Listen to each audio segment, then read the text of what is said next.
तुम सबकी खुशी का कारण यह होना चाहिए कि तुम सब लोग जो जीसस क्राइस्ट के हो स्वर्ग जा रहे हो। और उन समयों की मैं बात कर रहा हूं जो समय आज तक का दुनिया का सबसे डिप्रेशन से भरा हुआ समय था। वर्ल्ड वॉर 1, वर्ल्ड वॉर 2,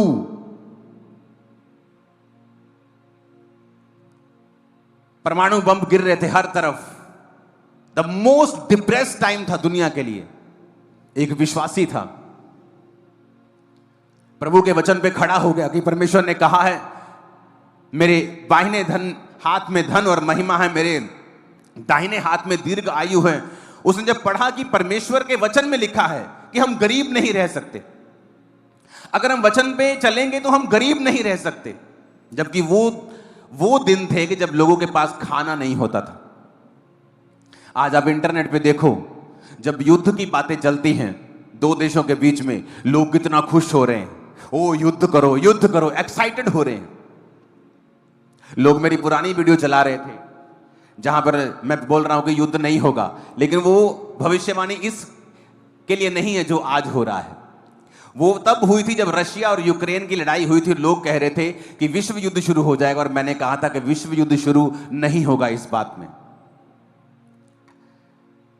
और मैंने कहा था कि क्या क्या होगा, और वो हुआ। लेकिन अब जो होगा मैं आपको बता रहा हूं, ये डेंजरस चीज है जो अब निकल रहे हैं लोग। आप देखो, लोग खुश हो रहे हैं, मीम्स बना रहे हैं, ये देश के लोग वो देश के लोग, सब देशों का यूथ एक दूसरे से लड़ रहा है, लेकिन उन्हें नहीं पता आने वाला समय कितना भयंकर आ रहा है। मैं किसी चीज का नाम नहीं लूंगा, लेकिन मैं आपको बता देता हूं, एक लंच, LUNCH, लंच, दोपहर का खाना, पूरे दिन की जो कमाई होगी लोग सिर्फ दोपहर का या रात का एक समय का खाना खरीद पाएंगे उससे।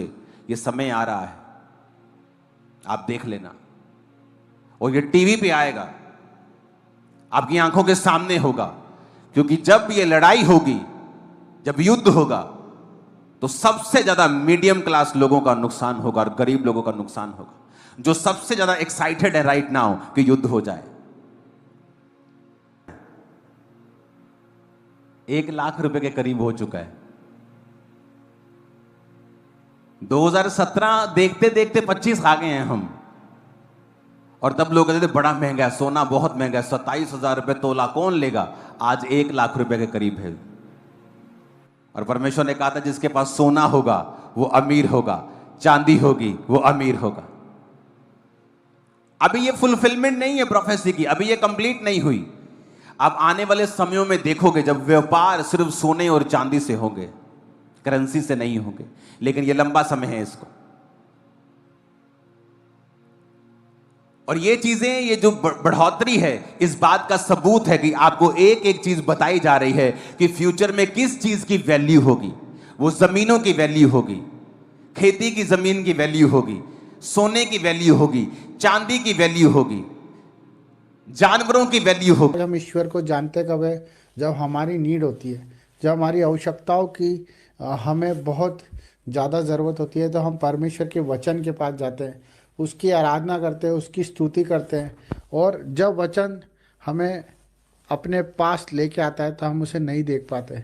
इसी तरह वचन देखो, आप कहीं संकेत आपको इस तरह के मिलेंगे, कहीं तूफान आ रहा है, कहीं बाढ़ आ रही है, कहीं जलजला आ रहा है, कहीं भूकंप आ रहे हैं।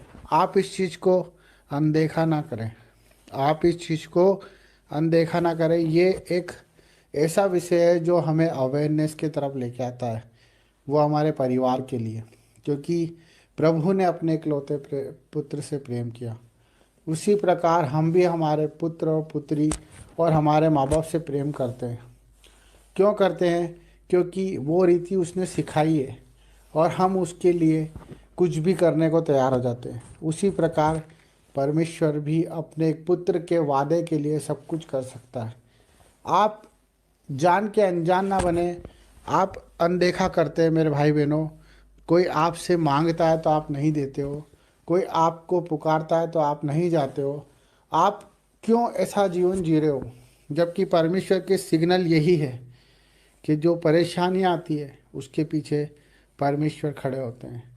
पर जो परेशानियों को देख के परमेश्वर को भूल जाता है, परमेश्वर भी उससे भूल जाता है। मेरे भाई बहनों, आज हम बहुत से भाई उन दुख उठा रहे हैं जो शरीर की पीड़ाओं में, पारिवारिक पीड़ाओं में, कर्जों में हैं, जो आज एहसान तले दबे हुए हैं, जो बोझ तले दबे हुए हैं, जो आज हिम्मत नहीं जुटा पा रहे, जो आज अपने परिवार को नहीं चला पा रहे।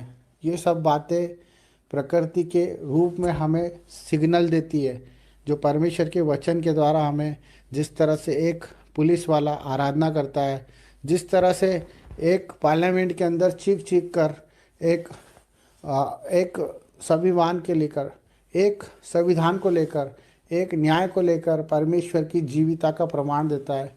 और इसी तरह परमेश्वर की प्रकृति भी उस चीज़ का प्रमाण देती है। जब नदी नाले सूख जाते हैं, जब आकाश काला हो जाता है और चंद्र ग्रहण होता है और सूर्य उदय होता है और पंछी आकाश में इधर से उधर होते हैं, जिन पे कोई बंधन नहीं है, जिन पे कोई बंधन नहीं है, वो कोई देश को नहीं जानते, वो कोई जात नहीं जानते, कोई समाज नहीं जानते, वो सिर्फ परमेश्वर की हमें सिग्नल देते हैं, वो परमेश्वर की क्रियाओं को हमें समझाते हैं। पर हम भूल जाते हैं कि हम इस सृष्टि में ईश्वर के भरोसे आए हैं। हम परमेश्वर के रूप में, उसके समानता के तरह हम इस सृष्टि में आए हैं। हम जिस दिन अपनी फ़िक्र करना छोड़ देंगे, जिस दिन हम दूसरों की फ़िक्र करना शुरू कर देंगे, उस दिन आपको परमेश्वर की हर एक बात सुनाई भी देगी और दिखाई भी देगी। हमें अपने दर्दों को, अपने दुखों को आज अपने जीवन से निकाल के फेंकना है। हमें उनका महत्व ख़त्म करना है। जो हमें लगता है कि हमारे बिना नहीं हो सकता, वो चीज़ों को हमें छोड़ना है। मेरे भाई बहनों, हमें हर एक जिम्मेदारी को प्रभु को सौंपना है। हमें हर एक बात को प्रभु के हाथों में सौंपना है, चाहे वो कितनी भी बड़ी बीमारी क्यों ना हो, हमें परमेश्वर के हाथ में ही सौंपना है। चाहे वो कितना ही बड़ा संघर्ष क्यों ना हो, क्योंकि जब आयुब को आप देखते हो बाइबल में कि वो परमेश्वर को कहता था कि अगर परमेश्वर चाहे तो मुझे मार भी दे तो मैं उस पर भरोसा करना नहीं छोड़ूंगा। हमारा भरोसा परमेश्वर पर होना चाहिए, क्योंकि न्याय का दिन निकट है।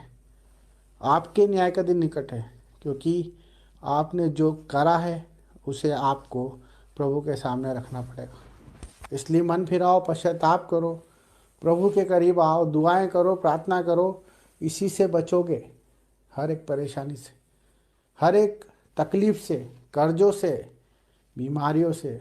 जब आप मन फिराओगे और अपनी गंदी आत्मा को छोड़कर परमेश्वर की पवित्र आत्मा को स्वीकार कर लोगे, यही सच्चा परमेश्वर हमसे चाहता है कि आप आपकी फिक्र छोड़ दें और परमेश्वर की प्रार्थना दुआ में लग जाएं।